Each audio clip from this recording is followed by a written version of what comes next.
I really don't like this, Renee said, as she sat in the driver's seat, starting to cross her arms. Things are just starting to develop so fast. I'm trying to do research on my own into Reaper and the history books. Things that might come in handy when it comes to your abilities. But things just took a radical twist with this new angle. Death is a common occurrence, meaning you're highly likely to most likely see someone who's about to die. It could happen anywhere, at any time. And the more common it is, the more likely it is that you're going to be compelled to do something about it. You're too much of a nice guy to sit around and let people die. And not knowing what the repercussions are only allows you to believe that there might not be any. Or simply not understand the repercussions of what you're doing, compelled by only the desire to help someone. So, like it or not, I'm going to have to speed up our research and development on what exactly your abilities might be, how they work. I'm not a fan of it, but we're going to have to bring someone else in. Someone who has the resources to gain access to information, and rapidly. Even information that might be a little bit hidden away or not obvious. And the only person I know with those sort of resources that we can even get close to trusting would be my mother and father. So, it appears that we're going to have to tell them. I'm still a little bit wary about it, but they're as close as we're going to get to someone we can trust to have our best interest. I hate to have to break things up right here, but we're going to have to drop Lisa and Steve off. This isn't something that's going to be able to get a pin put in it. The sooner we figure it out, the better.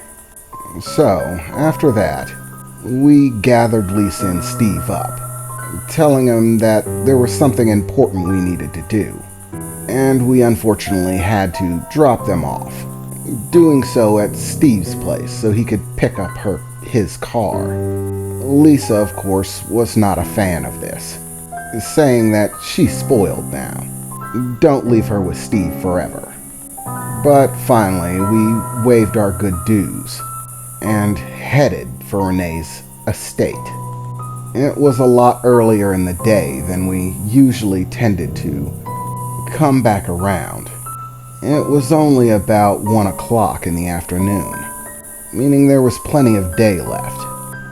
So, without wasting any time, we found our way up to her father's office, finding him mulling over some paperwork as we opened the door, entering. "Dad, we have to talk to you," Renee said as we entered. Yes, dear, just give me a moment. You can wait in the study. I have to finish this up." "Dad, this isn't going to wait. We need your attention kind of right now. Actually, I probably should have called you on the way over, giving you a bit of a head start. But I was a little bit worried about talking to you about it over the phone." It was at that point that Renee's father put down the paperwork he was carrying, seeming to take a much more pressing interest in it. "Is something wrong, Renee? What's going on?" "Dad, there have been some, well, let's call them developments when it comes to Victor." "Developments, you say?" "Yeah," Renee replied, putting her hands behind her back and sort of staring down at the floor a bit. "Well, to start things off, we were going to ask you to do something for us. We need some research done deeper into Reaper and his abilities. We need to have a better understanding of what he might have been capable of. Something beyond vague statements about having power over death. It's simply not precise enough. We need to understand those things in detail, Dad." "And what exactly has prompted this sudden interest in Salvera's Reaper's control over death. Renee looked to me for a moment before turning back to her father. Well, Dad, quite simply, Victor has begun to develop abilities that seem to circulate around death. What? He said, leaning up towards us from his somewhat relaxed position in the chair. Now his attention entirely focused on Renee. What do you mean, beginning to develop abilities circulating death? What does that mean, Renee? He said in a very serious tone. Well, Dad, I wasn't sure how to tell you about this. I wanted to do some research first, see if I could decipher it. But I'm too busy to devote all of my time to it and still be able to complete my studies and activities and Victor's teaching and training. And unfortunately, things have progressed from the first instance in which I heard about one of these abilities taking place. One of the abilities? There's more than one? Yes, Dad, Renee said, still seeming somewhat coy, as if she was giving her father the status he was due, like she was having a hard time admitting that she needed his help in the matter. So, be specific, Renee. What abilities has he developed? What's happened? Okay, Dad. So, first thing, about a week ago, the same night as the party, where you gathered the pack, I believe it's highly probable that Victor demonstrated an ability that was spoken about in the Wolf Bible, one possessed by Salvera Reaper. The ability to, when dreaming, travel to the realm of the Reapers. We took a short nap before the party, and when Victor woke up, he told me that he had a dream. After describing the dream, it became evident to me that the description that he gave perfectly matched what was recorded within the Werewolf Bible. And after showing Victor the pictures, he verified that they were basically identical to the environment that he was in. And I hadn't shown him those pictures before. There was no way he could have been able to simply randomly guess it, or for it to be a simple coincidence. He most likely traveled to the realm of the Reapers that night. I, of course, told him that should he ever end up there again, he should be heavily cautious. Don't trust anything. And don't touch anything. To be careful above all else. And I've begun doing research into Salvera Reaper and the stories around him. But I thought I would have more time. Today, while we were out with our friends, something new happened.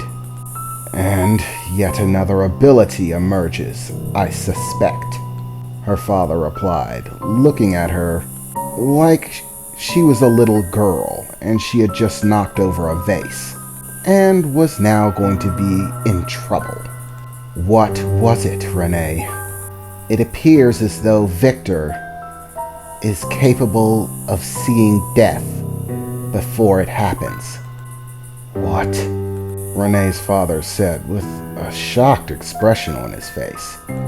Apparently, according to Victor, he saw a woman enter the restaurant we were in. He managed to get our friends to occupy themselves elsewhere for a short time after noticing it, and began speaking with me about it. I, of course, didn't see anything, but Victor insists that he was able to see a visual tell, basically claiming that the person had lack of color, as if they were in a black and white movie, but everything else still had it. At first, we were uncertain of what this difference in color meant, We suspected it was a sign of something, but it was always possible that she could have been some other kind of monster in disguise, or possessed some sort of spiritual power, possibly even being haunted. We just didn't know. But the answer soon emerged, in the form of death itself appearing in the restaurant, reaching its hand out and attempting to snuff out the life of the old woman, who had been colored in the dull shade of gray. Victor was unable to contain himself in the moment, and jumped out to try to help. In doing so, he found that he was capable of making physical contact with the Reaper as it passed into our realm, and stopped it from snuffing the old woman's life out.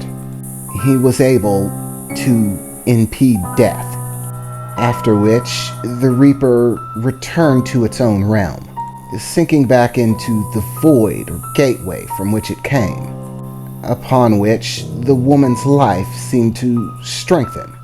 Her life force reinvigorated and she seemed to get better. This too apparently had its own visual markers, which Victor was able to see. I believe there's no question about it at this point. Victor has the ability to interact with the realm of the Reapers. Not just perceive it, but physically interact with it. Even stop death itself. The dreams were one thing, but quite frankly, an ability like this, well, there's far too much of it to leave anything to chance. I can no longer afford to put a pin in it and try to research it on my own time. This is too important for that, with too many negative possibilities. So, I had to come to you. We need help to find out exactly what these abilities are, and what they might cost him for using them.